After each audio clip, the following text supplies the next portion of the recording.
আসসালামু আলাইকুম এভরিওয়ান, কেমন আছেন সবাই? আমি চলে আসলাম নতুন একটা ভিডিও নিয়ে আপনাদের সাথে শেয়ার করার জন্য।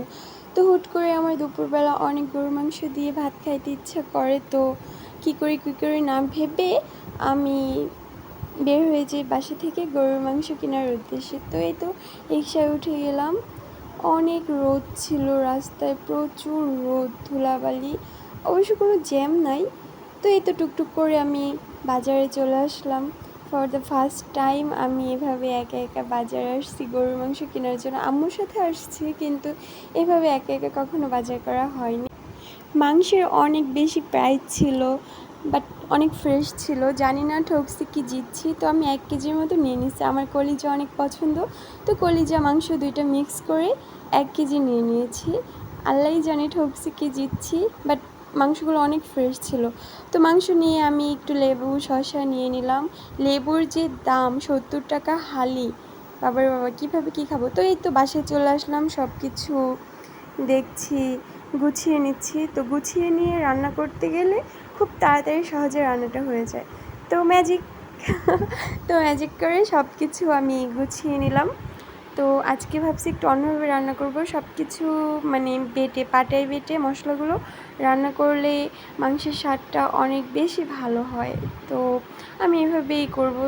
যদিও হাতটা অনেক জ্বলতেছিল মরিচ বেটে, বাট খাইতে গেলে তো অনেক বেশি টেস্ট হবে। আর আমি প্রচুর পরিমাণে ঝাল লাভ করি, অনেক ঝাল খাই। আর গরুর মাংস রান্না করব, খাবো, যদি নাক দিয়ে কান দিয়ে চোখ দিয়ে ধোঁয়া না ছুটে তাহলে তো এটার কোনো মানে এই কষ্টগুলোই বৃথা। তো যাই হোক, সব কিছু আমি গুছিয়ে নিলাম, তারপরে রান্না শুরু করে দিলাম। তো ফার্স্টে আমি কড়াইতে তেল দিয়ে দিলাম। ও আর হ্যাঁ, আমাদের কড়াইটা আপনারা ইগনোর করতে পারেন। তো রান্না বসিয়ে দিলাম। তো তেল দিয়ে আমি তেজপাতা এবং গাছের ছাল না দারচিনি কি বলে সেটা দিয়ে দিলাম, তারপরে কিছু পেঁয়াজ কুচি দিয়ে দিলাম। তো এটাকে আমি অনেক সুন্দর করে ভেজে নিব, বেরেস্তা মতো করে নিব, তাহলে মানে মশলার গ্রেভিটা অনেক বেশি ভালো হয়, খাইতে ভালো লাগে। তো এই তো এখন আমি এক এক করে সব বাটা মশলাগুলো দিয়ে দিব। আদা বাটা, রসুন বাটা একসাথে দিয়ে দিলাম।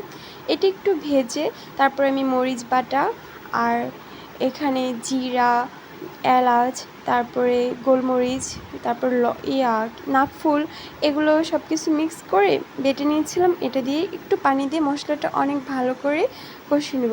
মশলাটা ভালো করে কষানো হলে কাঁচা স্মেলটা থাকবে না। তারপর আমি একটু সামান্য একটা টমেটো কুচি অ্যাড করব, তাহলে টেস্ট আর একটু বাড়বে। তো এখানে হলুদ গুঁড়া, সামান্য একটু মরিচ গুঁড়া, ধনিয়া গুঁড়া আর একটু লবণ পরিমাণ মতো দিয়ে আমি আর একটু পানি দিয়ে মশলাটা আরও ভালোভাবে কষিয়ে নেব। মশলাটা যত কষানো ভালো হবে, রান্নার টেস্টটা আরও বেশি ভালো হবে। তো এখানে আমি মাংসটা একটু ভালোভাবে ধুয়ে নেব। ধোয়া শেষ হয়ে গেলে আমার মশলাটা এদিকে কষানো হয়ে গেছে।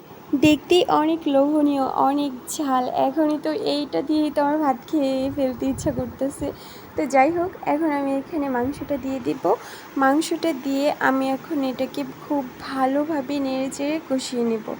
আর এখানে এখন কোনো পানি অ্যাড করব না, কারণ মাংস থেকে অলরেডি একটু পানি ছেড়ে দিবে। তো ওইটা দিয়েই আমি মৃদু জালে মাংসটা কষিয়ে নেব। তো যাই হোক, এই তো মাংস থেকে পানি ছেড়ে দিয়েছে, আমি এটাতে আর কোনো এক্সট্রা পানি অ্যাড করি নাই। তো এটাকে অনেক ভালোভাবে কষাতে হবে।